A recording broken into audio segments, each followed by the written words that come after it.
Wow, wasn't that amazing, the kids? I mean, what a great telling of the Christmas story. And I also really want to compliment Julie on her great leadership of the team there. That was probably the most professionally done Christmas pageant that I've seen at Pilgrim. We'll tell Julie later. She's done a really wonderful job. So this is the Sunday that we often speak about Mary in this church. So I'll just offer a few remarks before we get a chance to further congratulate the children.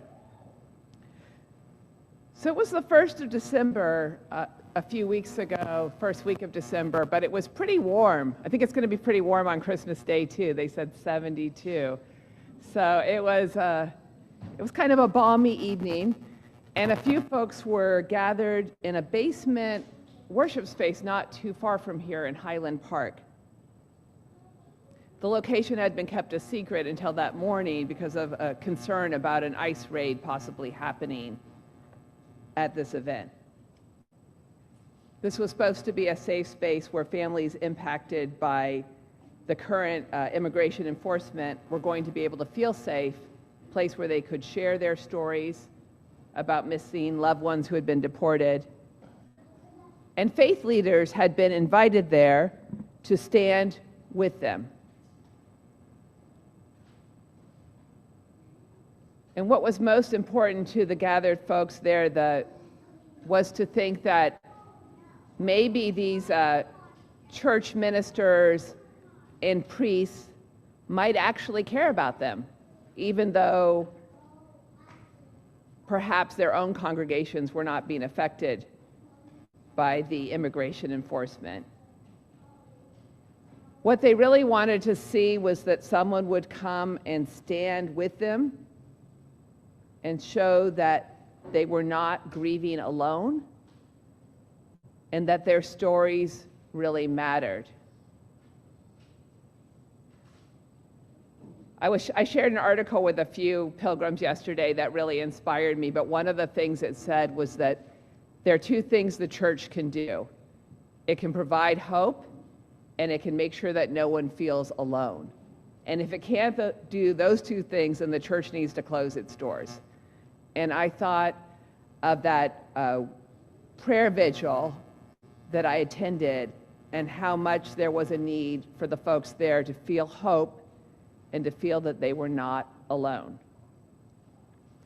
There's a sign that signs disappear around Pilgrim Church. I don't know what's going on with that, but I was looking for a sign we had up last year in front of the church that said, this Christmas, remember that Jesus was a refugee.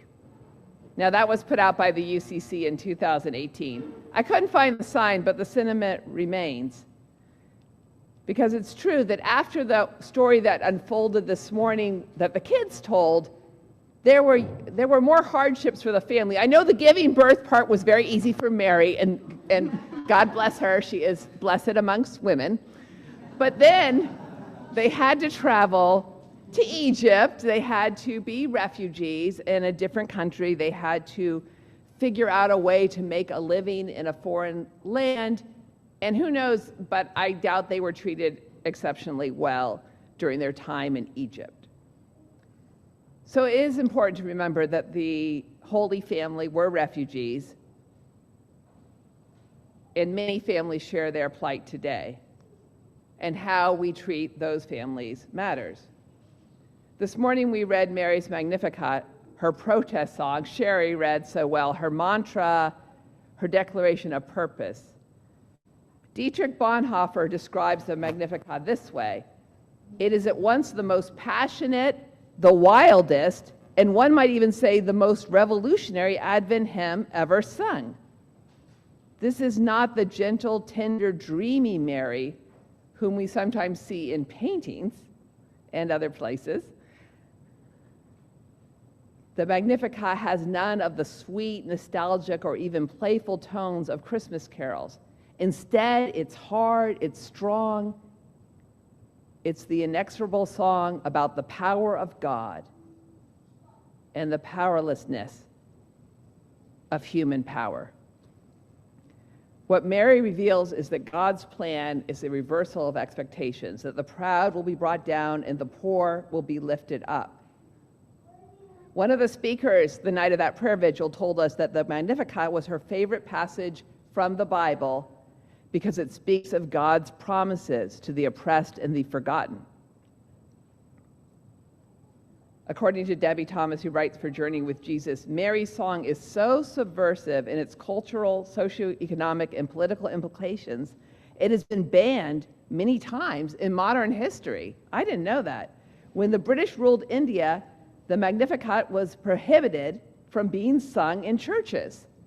Similarly, during the Dirty War in Argentina, after the mothers of disappeared children plastered the Capitol Plaza with the words of the Magnificat, the military junta banned all public displays and singing of the song. Amazing amount of impact that Mary's words had. Pope Leo, the recently elected leader of the Roman Catholic Church, frequently speaks of the Magnificat, and I think it's much more frequently read in Episcopal and Catholic churches during their Vesper services. Pope Leo said in a sermon this August, Mary's song Magnificat strengthens the hope of the humble, the hungry, the faithful servants of God. These are the men and women of the Beatitudes who, even in tribulation, already see the invisible. They already see what's possible. The mighty cast down from their thrones, the rich sent away empty, the promises of God fulfilled.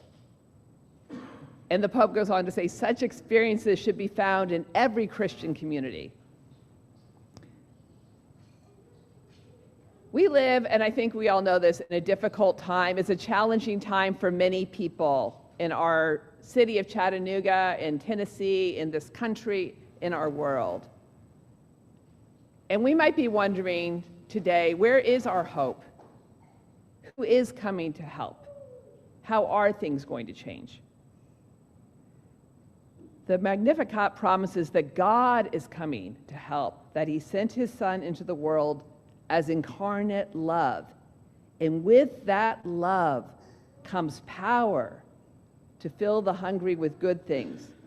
Our food pantry this afternoon is an opportunity. We will fill the hungry with good things today. We will make sure that no one goes away empty-handed. One thing about the Magnificat that speaks to all of us is that we are all called to magnify the Lord, to let God's love shine through us. Mary says, my soul magnifies the Lord. My soul makes God seem bigger and larger and more apparent in this world. And that's what each of us is called to do, to let God shine through us, each in our own way, each in our individual way. We are all coming into this world. We are all incarnate love. And we all have a soul that can choose to reflect and magnify love. In the words of Pope Leo, Mary is that wondrous union of grace and freedom. And I say it's freedom because she makes a choice to say yes to God's plan. She is that wondrous union of grace and freedom which urges each of us to have trust, courage, and participation in the life of God's people. So no matter what the circumstance, our inheritance from Mary is that in every generation, we remember and we strive to make a reality that promise that God will lift up the lowly and that God's mercy and love is for everyone. Amen. Amen.